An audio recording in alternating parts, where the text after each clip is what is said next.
It's 8 a.m. on a chilly spring morning in Florida. A beautiful day for boating. But this is no typical catamaran.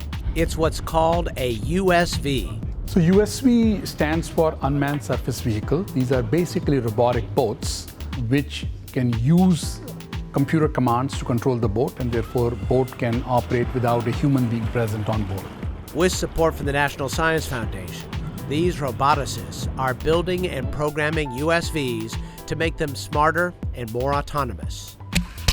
They see a day when fleets of robotic boats will partner with humans to make working on the water more efficient, safer, and less expensive. I think that realistically speaking, there are certain things that you always want a person to do. At the same time though, robots can be built to go into much more extreme environments. They can handle repetitive tasks for much longer periods than a person can. And so obviously robots have many capabilities that people don't have. They say human-robot teams could take tasks like bridge inspection, environmental monitoring, and search and rescue to new levels.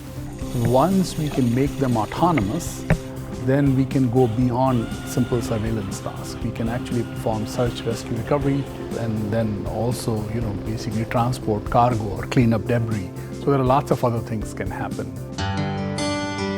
On this day, the team is putting the USV through its paces.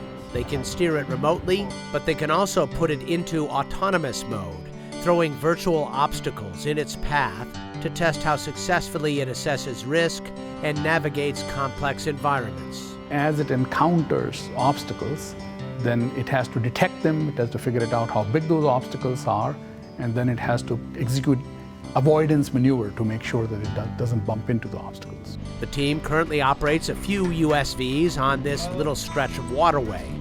But imagine when other boats, more robots, and people get into the mix. Teamwork can get complicated, especially under changing conditions. If you have a team of people and vessels, how should the decision-making for the entire team be conducted? Should it be done by a person? Should it be done autonomously? How to combine, and maybe you have an autonomous system that maybe makes suggestions. In the end, they say it's about amplifying human ability, engineering robots to do time-consuming or dangerous work with minimal supervision. Just like with every machine, if it's not easy for people to use, then it's not going to be widely adopted. And so the more natural the interaction can be, I feel that the more likely it will be to be more broadly adopted. Designing robotic partners to team up with humans on the high seas. For Science Nation, I'm Miles O'Brien.